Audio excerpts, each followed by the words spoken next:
फैसल साहब कैसे हैं आप? बहुत बहुत शुक्रिया जी, अल्लाह का शुक्र। आज चप्पल तो आपकी मौजूद है, दुपट्टा कहाँ गया? वो जलसों में और धरनों में चलता है। जब हमारी पॉलिटिकल एक्टिविटीज़ काफ़ी हो रही होती हैं, वो सारे ही कारकुन मेरे समेत पहनते हैं बड़े शौक से। ख़वातीन से तो आमतौर पे हम उनकी उम्र नहीं पूछते, तो आपसे पूछनी चाहिए? जी जी बिल्कुल, हम लोगों की तो रोज़ ही लोग उम्र पूछते हैं। हर दिन का काउंट रखा हुआ है लोगों ने। तो बस ये है कि अल्लाह ताला का शुक्र है कि 40 साल का अभी मैं कुछ महीनों में हो जाऊंगा। लेकिन आप लगते नहीं हैं 40 साल। ये आपकी ज़रा नवाजी है और अच्छी बात है, आप कह रहे हैं कि इट्स अ कॉम्प्लीमेंट कि मैं लगता नहीं हूँ। हाँ जी। खान साहब से पहली मुलाकात किस उम्र में हुई? मैं 16 साल का था, ये 1996 की बात है, अक्टूबर का महीना था। वो एक कॉर्नर मीटिंग हो रही थी, मैं स्टेज पे गया, खान साहब से कहा कि मैं आपके बारे में कुछ कहना चाहता हूँ। उन्होंने कहा कहो। मैं कि नहीं, माइक पे कहना चाहता हूँ। तो उन्होंने स्टेज सेक्रेटरी को कहा इस बच्चे को भी मौका दो। तो मैंने खैर 2-3 मिनट की बातें की।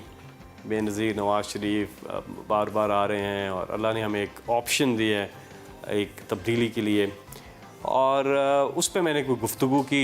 तो मैं खैर करके बैठ गया। फिर तो इमरान खान साहब ने उस स्टेट सेक्रेटरी से मेरा नाम पूछा, और नाम पूछने के बाद उन्होंने अपनी स्पीच में मेरा नाम लिया और बड़ा मोटिवेट किया।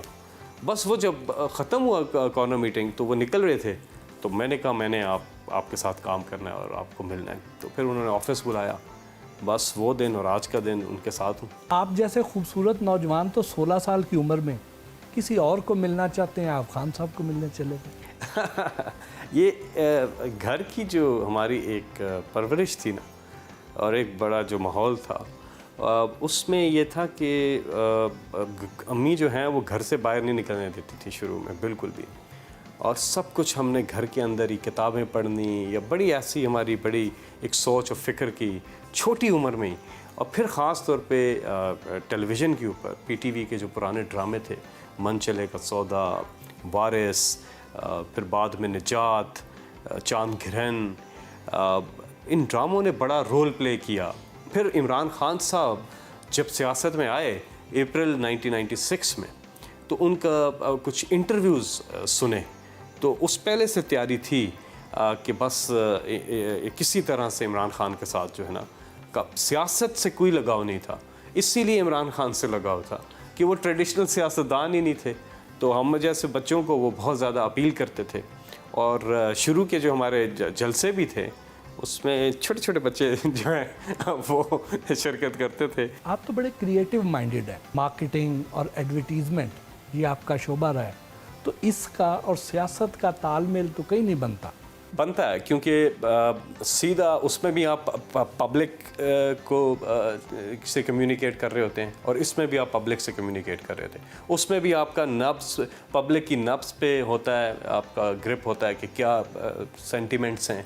इसमें भी यही होता है। उसमें तो प्रॉफिट कमाना होता है, इसमें पब्लिक की खिदमत है। इसमें प्रॉफिट ये है कि आपका वोट बैंक बढ़ता है। और मैं इसलिए पीटीआई की मार्केटिंग को शुरू से देखता रहा, ब्रांडिंग को, मार्केटिंग को, क्योंकि दोनों फील्ड जो हैं, क्योंकि मेरी फील्ड वो थी इश्तिहार बनाना, तो यहाँ पे भी ज़्यादातर काम मैंने पीटीआई की जितने वीडियोस हैं, इमरान खान की लाइफ के ऊपर या धरने के बीच में जो कुछ चलते थे, तो मुझे फिर अपनी फील्ड की वजह से आसानी हो गई। घर का माहौल कैसा था जिसने आपको इतना मल्टी टैलेंटेड बल्कि मल्टी डायमेंशनल बना दिया? जी बहुत ही अच्छा सवाल है, क्योंकि इसमें मेरी अम्मी ने, सईदा बेगम, 2-3 महीने पहले वो फौत हो गई हैं, उन्होंने बहुत बड़ा रोल प्ले किया। मुझे याद है कि जब मैं छोटा था तो मुझे रेडियो का बहुत शौक था। तो मैं ये टोनी ग्रेग, बिल लॉरी, इन चैपल, चैनल 9, ये एक ऑस्ट्रेलिया का चैनल है, इनकी कॉमेंट्री आती थी। तो मुझे क्रिकेट मैच में इंटरेस्ट हो ना हो, कॉमेंट्री ज़रूर सुनता था। फिर ज़ाहिर पाकिस्तान की भी कुछ आवाज़ें थी, जैसे शफ़ी मोहम्मद शाह हैं, खालिद हमीद हैं,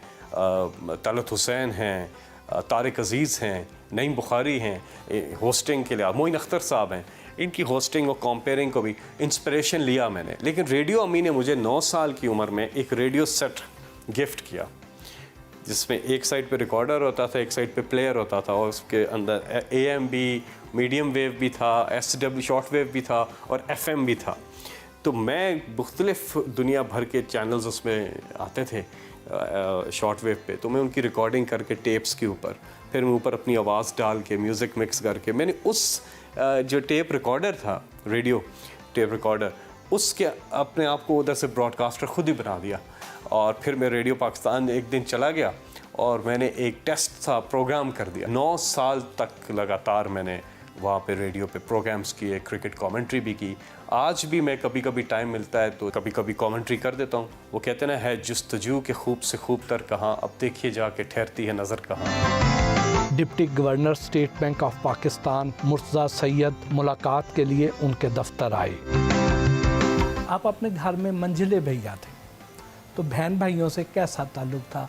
एंटरटेनर था। शादियों के फंक्शन हैं या गैदरिंग्स हैं तो लोग कहते थे कि ये महफिल की एक जान है। मिमिक्री करता था अपने ख़ानदान के चचे चाचों की और फिर एक्टर्स की या बाकी कमेंटेटर्स की या बाकी लोग, तो वो बड़ा एंजॉय करते थे इसको। बाकी ये था कि हमारी आपस में बहुत ही अच्छी अंडरस्टैंडिंग है बहन भाइयों की, बड़ा इत्तेफाक है और अल्लाह ताला इस इत्तेफाक को कायम रखे।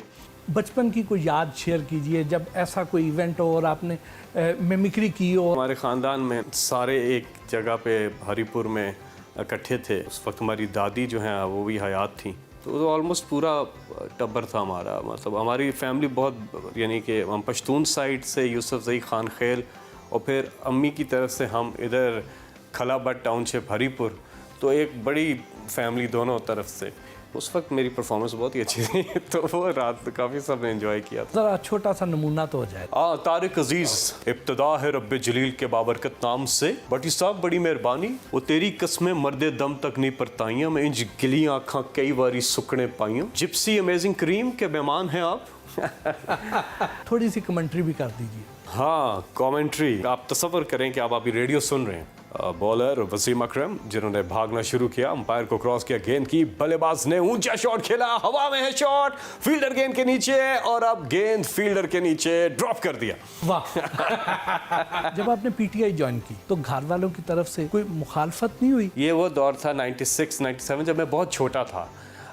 तो उनको लगता था कि ये बड़े जो नून लीग और या मुस्लिम लीग और पीपल्स पार्टी है, इसमें जो सियासतदान हैं ये आपको कोई नुकसान ना दें क्योंकि आप छोटे हो। वो जब देखा पेरेंट्स ने तो उन्होंने कहा कि ठीक है, फिर मतलब इमरान खान जो हैं वो ख़ुद इतनी मेहनत कर रहे हैं और अपने बच्चों की तरह केयर करते हैं, और इमरान खान ने ही हमारी बहुत केयर भी की है।